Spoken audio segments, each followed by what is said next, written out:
Halo Mams, kembali lagi dengan saya Bidan Irma akan membahas mengenai birth plan, persiapan persalinan dan kelahiran bayi. Sering ditemukan pada masyarakat ketika akan melahirkan belum memikirkan persiapan yang harus dilakukan. Sehingga ketika sudah merasakan tanda persalinan, baru bingung berpikir akan melahirkan di mana, apa yang akan dibawa, siapa yang mengantar, naik apa, dan sebagainya. Apabila hal tersebut terjadi, akan terjadi keterlambatan sampai di fasilitas kesehatan dan akhirnya terjadi keterlambatan mendapatkan pertolongan. Terdapat 5 langkah penting yang harus direncanakan secara detail untuk persiapan persalinan. Yang pertama adalah membuat rencana persalinan. Yang pertama, menentukan tempat persalinan. Sejak awal, ibu dan keluarga sudah harus menentukan di mana akan melahirkan. Sehingga ketika sudah ada tanda persalinan, langsung berangkat karena tujuannya sudah jelas dan mantap. Tidak perlu berpikir lagi.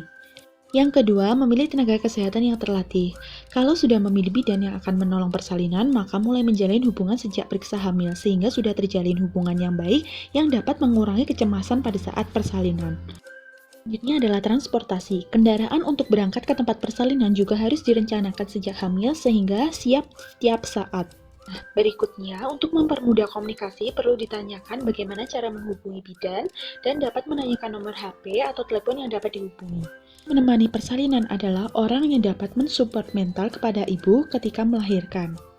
Berapa banyak biaya yang dibutuhkan dan bagaimana cara mengumpulkannya?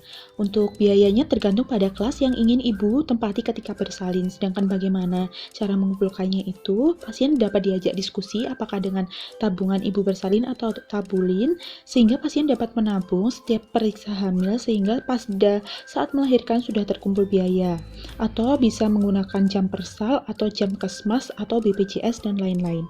Nah, selanjutnya kita masuk ke langkah kedua, yaitu membuat rencana untuk pengambilan keputusan jika terjadi kegawat daruratan.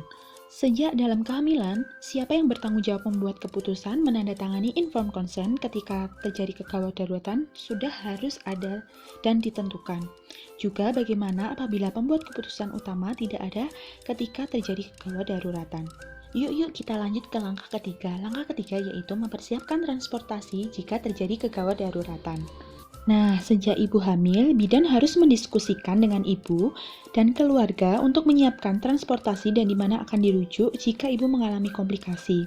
Seperti di mana ibu akan melahirkan, di mana akan dirujuk apabila terjadi kegawat daruratan, bagaimana cara menjangkau tempat rujukan, dan bagaimana mendapatkan dana, lalu bagaimana cari pendonor darah ketika terjadi kegawat daruratan.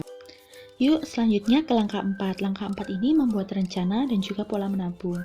Saya sebagai bidan akan berupaya untuk mendiskusikan dengan ibu serta keluarga untuk menyiapkan dana jika terjadi kegawat daruratan, seperti membuat tabulin, BPJS, jam kesmas, dan yang lainnya. Nah, ini merupakan langkah kelima, yaitu langkah terakhir, yaitu mempersiapkan peralatan untuk persalinan.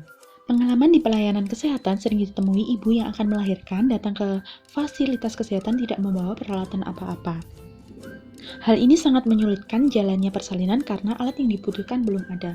Berikut merupakan beberapa daftar peralatan yang dibutuhkan untuk persalinan.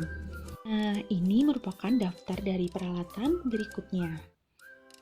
Next, tidak kalah pentingnya yang harus dipersiapkan oleh ibu yang akan bersalin adalah peralatan untuk bayi. Berikut merupakan list peralatan bayi yang dibutuhkan ketika persalinan.